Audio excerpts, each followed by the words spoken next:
Hey everybody, my name is Brad. I'm one of the pastors here at Copper Hills, and to our church family at home, we miss you. We say that consistently and regularly. We do. We know that you would be here in our room if you could, but recognize as well that there's a sense of safety that you feel wherever you are. And so that's cool too. We look forward to having you back here with us. But in the meantime, we just want you to know that you are part of our church family, whether you're in the room or not, you are. And so this last couple of weeks, I've been going to every one of our life groups that will allow me in the door.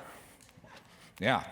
And been visiting with them just to be with them and to encourage them.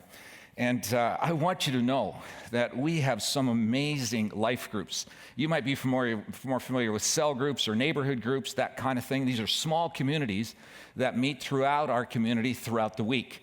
And they are life-giving places. And so if you're interested in that, you can go to our website, and there's a list of the groups that are there, or you can even email me, brad@copperhills.org, and I'd be glad to hook you up and to get you into one of those groups. They're really amazing communities, which is really essential during this time where we are like socially, physically distant, and it's just one way to connect in what might be a bit of a safer environment in people's homes.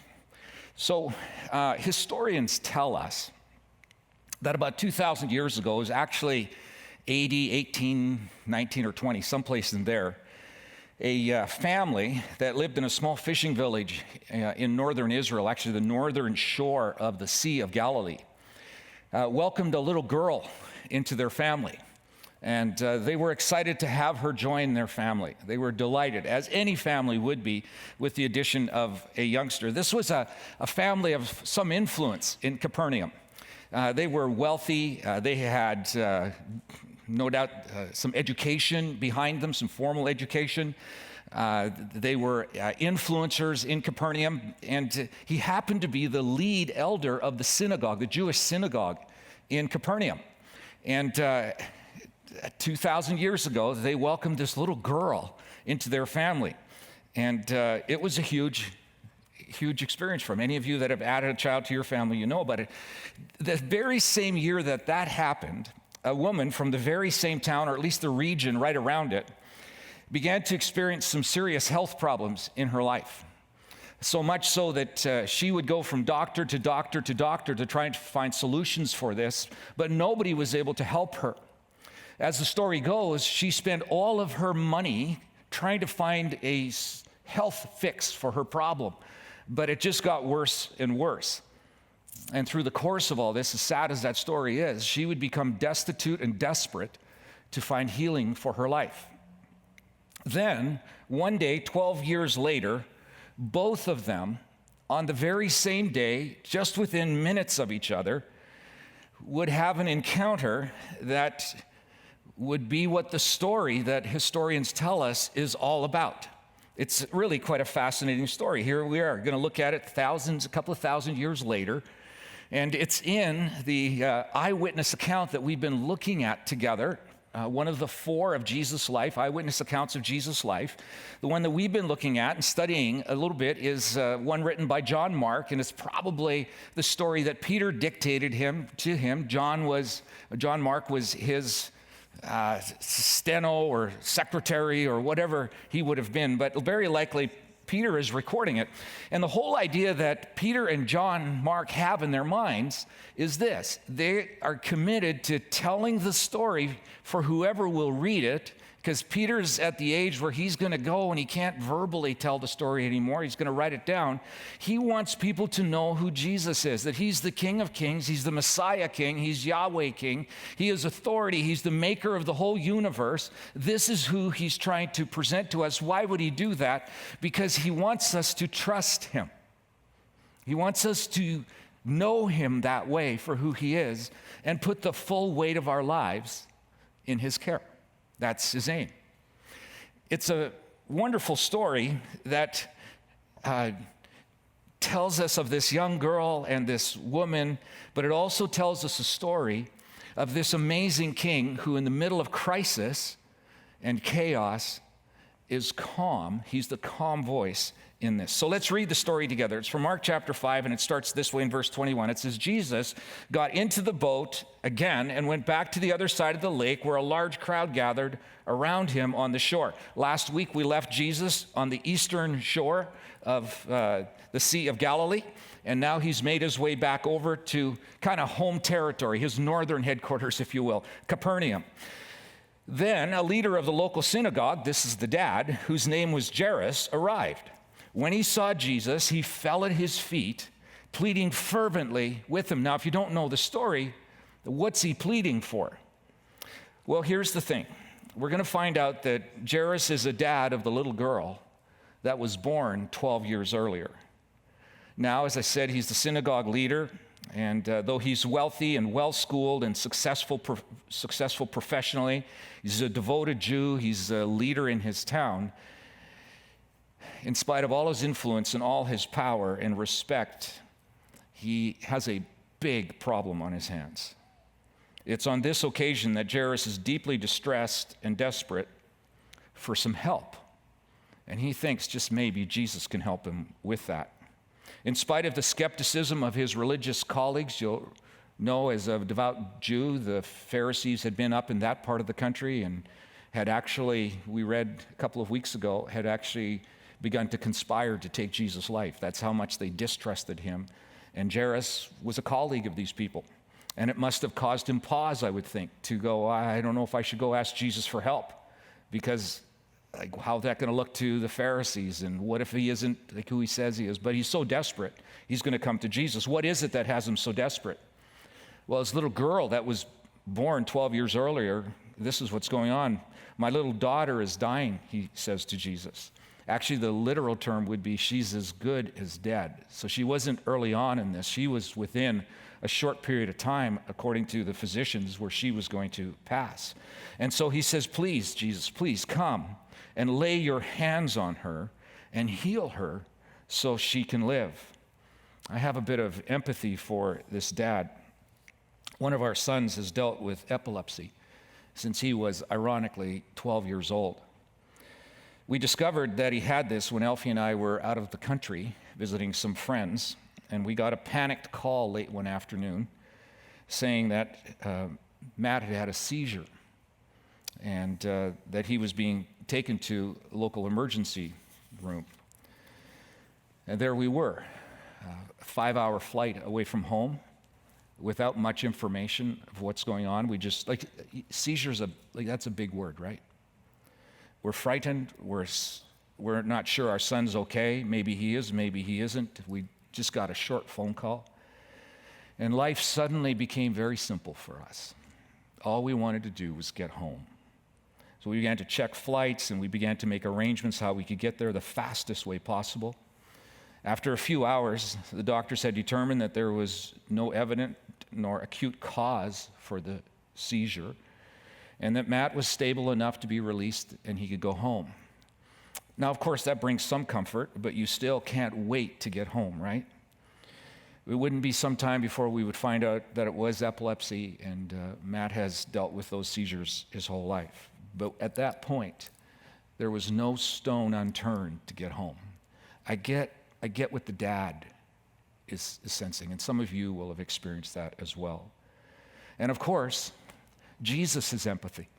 He has compassion as well. So without hesitation, he agrees to Jairus' request to come to his home, and off they go to be with this 12-year-old girl. It says in verse 24, Jesus went with him, and all the people followed, crowding around him. They were expectant of some miracle that Jesus would do. They had belief that he could probably do that. And so off they go with this entourage. And now a second character enters the story as they're leaving that place where Jairus has come to talk to Jesus and ask for help. Verse 25 says, a woman in the crowd suffered for 12 years with constant bleeding. This is the woman who 12 years earlier had discovered a medical condition. Now, there's lots of speculation what her condition was, but it was in all likelihood some kind of gynecological disorder that caused her to hemorrhage for 12 years. Now, as difficult as that might be to imagine, it's easy to imagine that she would be physically weak and anemic. and debilitated by this physical sickness. It's affected her for 12 years. Now, here's the thing. If that's all it was, that would be one thing. But just as painful for her, in fact, in some ways maybe more painful than her disease, was the social and religious standing that she lost by virtue of this disease. In short, she was an outcast. Leviticus 15, which the Jewish people held on to, stipulated how she should be treated given this particular infirmity that she had. The law said she could neither approach nor enter the synagogue because she would defile it. So she was prevented from being part of the normal, regular worship gathering with her people. Just a few weeks ago, I saw a couple of people that I recognized in the plaza area, and I went over to talk to them with my mask on. And as I began to talk to them, I suddenly realized, I knew this, but it didn't catch on right away. They're both deaf. And they depend on reading lips to be able to hear. And here I had my mask on, and I wasn't communicating with them. And suddenly I took my mask off and we could communicate. Can you imagine the discomfort in this era of COVID for these two girls who have lost their way of communicating? Maybe you could get a bit of a glimpse of how this woman would have felt. So for 12 years, this woman had lived painfully separated, ostracized, and held at a distance from her family, her community, and her religion. She was treated as unclean. What is that like, to feel like being unclean? Well, some of us might get a bit of a sense that through COVID. See, some of us might have not seen our children and grandchildren for 8 months. Not because we're unclean, hope, but because of the danger that goes with it, or the sense of danger that's there. Some of us have had colleagues or people close to us who have tested positive, and we've had to step out in quarantine. So we get a bit of a sense of what isolation is like, and this is what she experienced, but not for 2 weeks, for 12 years. Then couple that with the idea that you're thought of as being unclean and having this because you probably did something, and it's somewhat of a judgment from God. Like, what is the weight of that? It's not that she hadn't tried to get help. We're told in verse 26 that she had suffered a great deal from many doctors, and over the years she had spent everything she had to pay them, but she had gotten no better. So socially, religiously outcast, chronically sick, going from doctor to doctor, having spent everything that she has, and it only gets worse. In fact, it says she had gotten worse. She had heard about Jesus, so she came up behind him through the crowd and touched his robe. And then there is this day. She probably had seen Jesus do some miracles, but since she had been unclean and would defile everyone else if she went out in public, she had resisted going and asking him for help. But today she's desperate. Apparently it doesn't matter to her. She's just going to go and get some help from Jesus. Did you watch the World Series in Justin Turner? So intent on being part of the World Series championship celebration, though he tested positive an hour earlier for COVID, he said, forget it.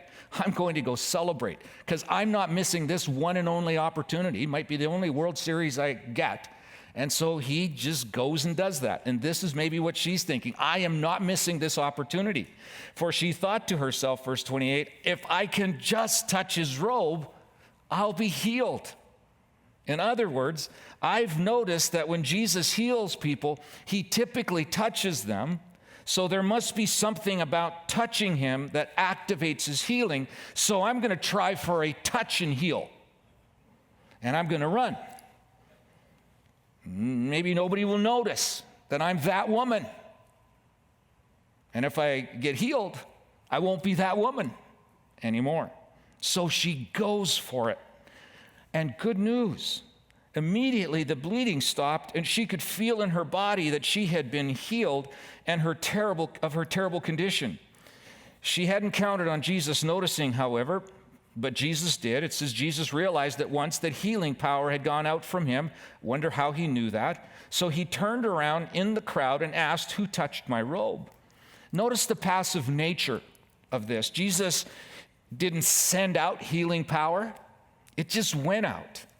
It's almost as if Jesus is not in control of his healing ability. I think it speaks to the predictable faithfulness of Jesus. He responds to faith so reliably that it's almost a reflex for him. So much he honors faith.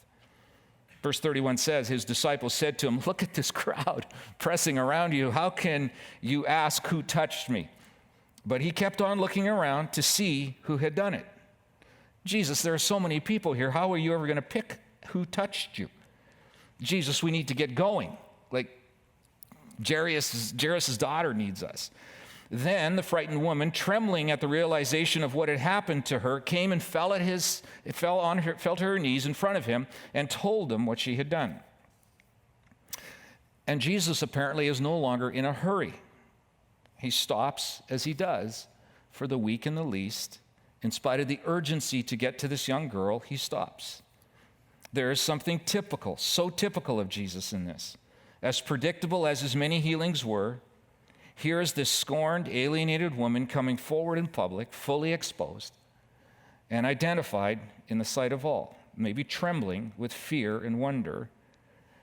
Is this going to be one more rejection?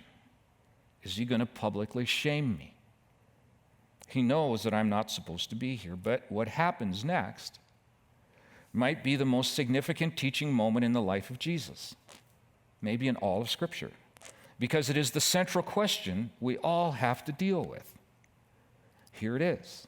What is it like to be exposed in all of my defilement, guilt, and shame before a holy God who has the power to heal and redeem and restore? This is an unavoidable moment that will happen to all of us. It just will either happen here in this life or when we're done with this life. But it's an unavoidable moment.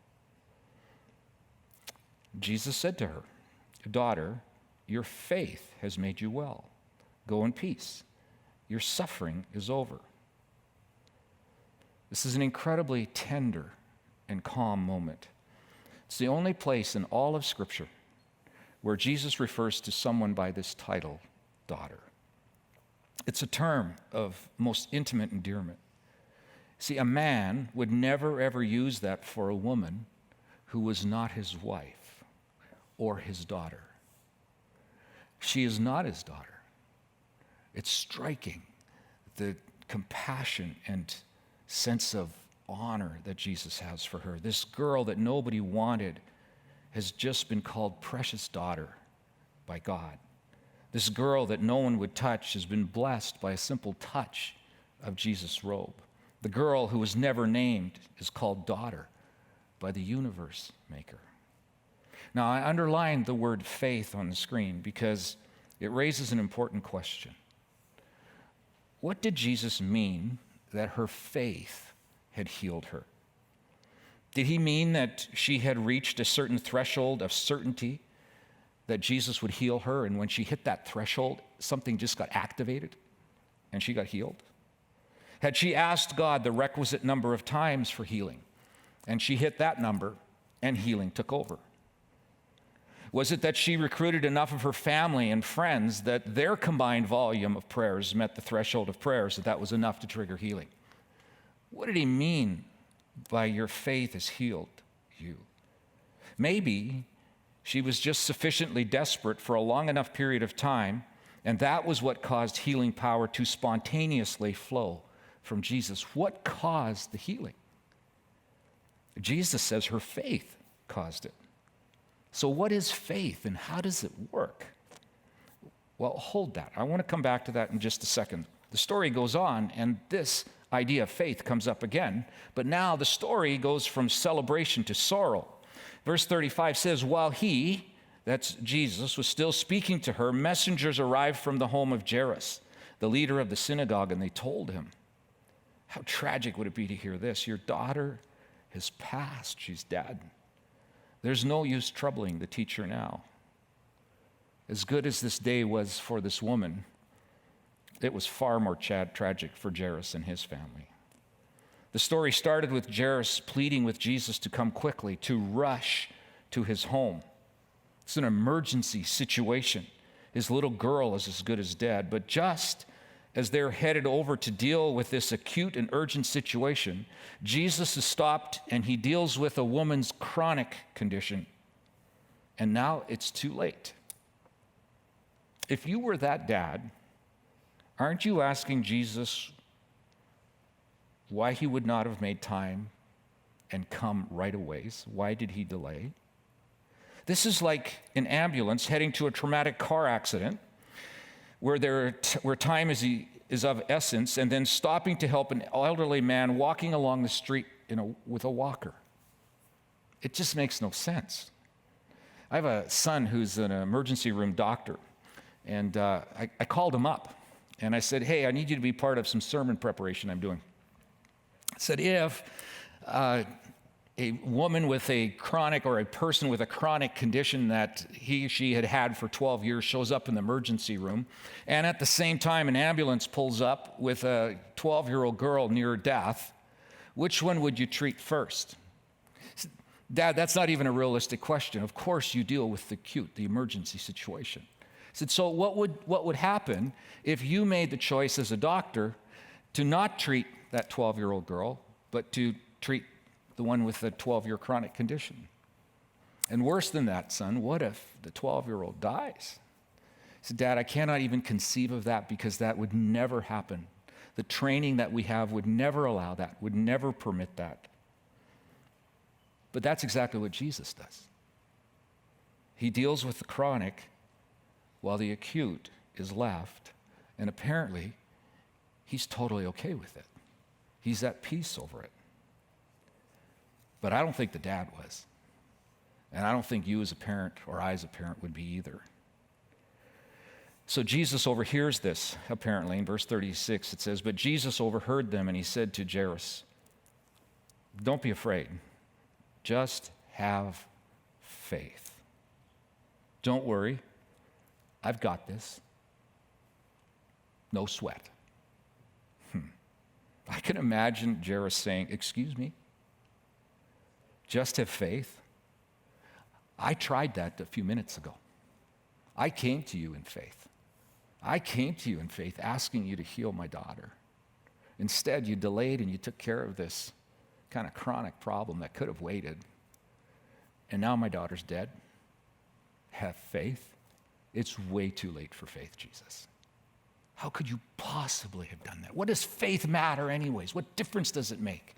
You do something for her and you credit her faith for doing it. I come with faith and my daughter dies.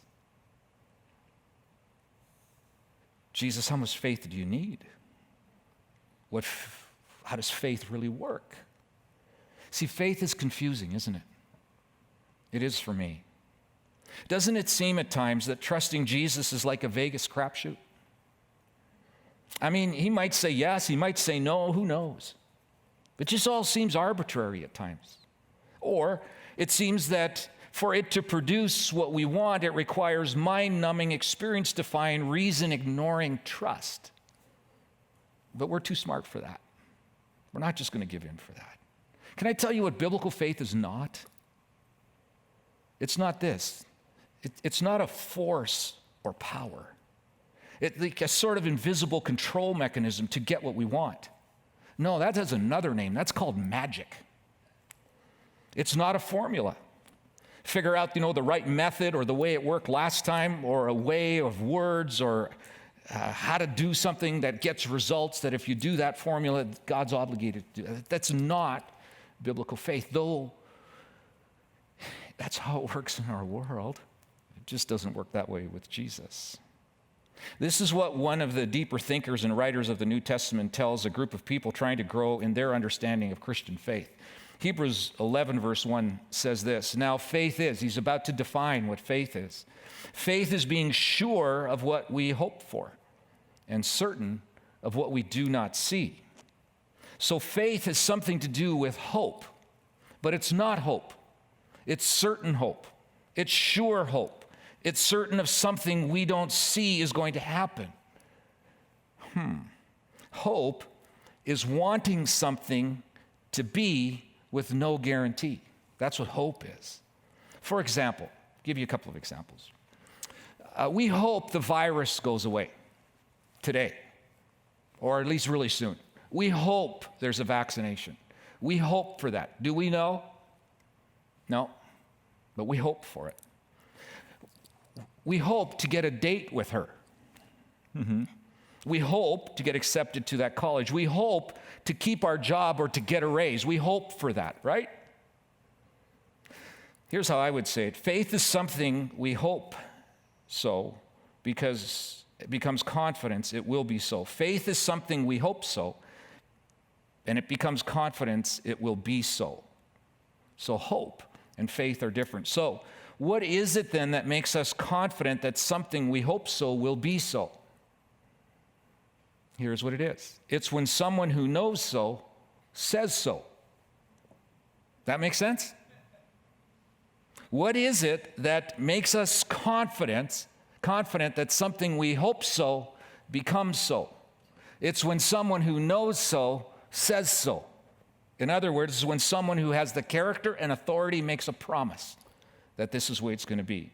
How do you go from I hope she says yes to the date to knowing that she's going to go on the date?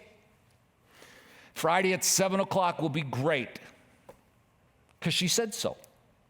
How do you know the raise that you hope for is going to be so? It's when your boss says you're getting a raise. That's how it goes from hope so to know so. So when it comes to having faith in Jesus, either little or large, remember Jesus says a little bit of faith will start moving the landscape around, right? Remember he says that? So when it comes to having faith in Jesus, it's not how much, it comes down to this simple idea. Simple. We complicate it. It's this simple. What did Jesus say, and what is he like? What has Jesus promised or said yes to? Because whatever it is, it's going to be so. What are the specific promises that we can lean on? And if there isn't a specific promise, what's the specific character, quality, and competency that we know about him? Christianity is different than any other religion in many ways, but here's one way. We believe that God is not because of faith. We believe that God is because of evidence.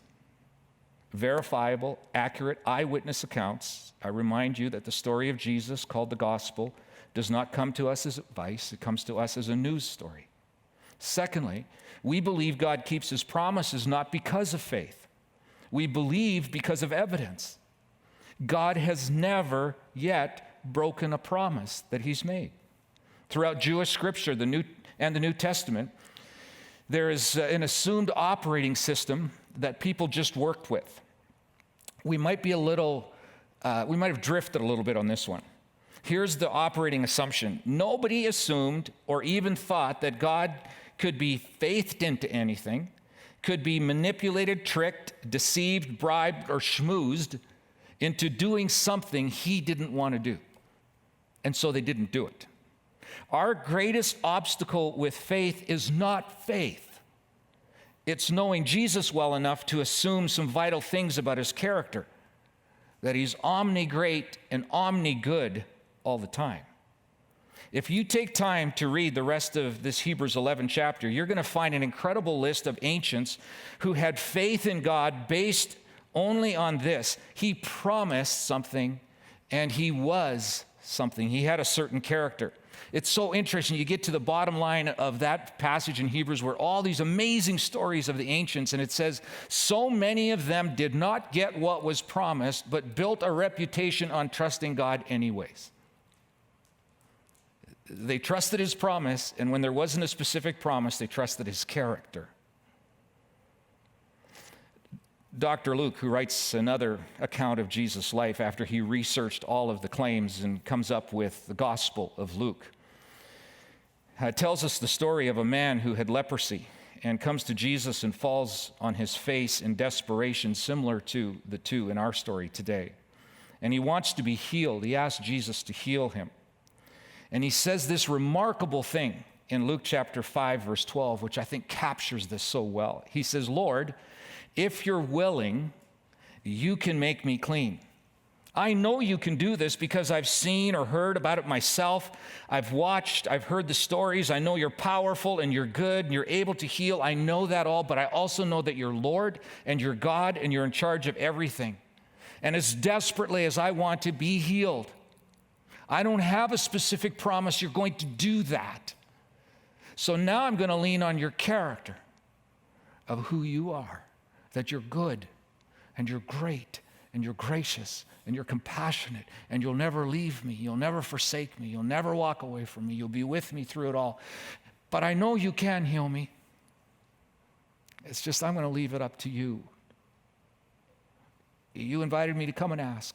I'm asking. But I'm going to leave the end result with you. That is what faith is. Now, some of us here, at home or in the room, have things in our lives that we would so love Jesus to heal us of, to fix us, to repair, to redeem. We all could think of something probably, or someone close to us. But we may not have a specific promise. We may, but many times we don't have a specific promise from God. That's going to happen. I'm going to heal. I'm going to fix. I'm going to repair. I'm going to redeem. Ultimately, he will. And that's a promise we can count on. But we do have this promise, that I know you, I love you, I'll walk with it, I'll take you through it, we'll get to the other side together, we'll do that. Now you're going to rely on his character and his competency. Either way, this is what biblical faith looks like. In Jairus' story, what's remarkable, it's not surprising to us because we probably know the ending, but it was for them. Jesus ends up going to Jairus' house where his daughter has in fact died, and it must have been an incredible scene when Jesus restores her to life. And of course, Jesus is the hero of the story. When you have unlimited power and unlimited goodness, you always end up as the hero, especially when you end up giving up your hero status and you die on a cross for the rest of the world. But this story so impresses me for another reason. Jesus seems to be so unflappable and patient and unhurried in the face of sickness and death. While a desperate dad and a chronically ill woman are impatient and panicked, Jesus just seems to say, relax, I've got it. It's almost like, shh, it's going to be okay. I've got it. I've got it. We cannot, and he won't be hurried nor panicked. He'll fulfill his promise and purpose in his time and in his way. Relax. Relax. I have this. The trustworthiness of God would ultimately not be decided through the healing of a woman or the raising of a girl, but through the raising of Jesus himself that turns hope into confident faith.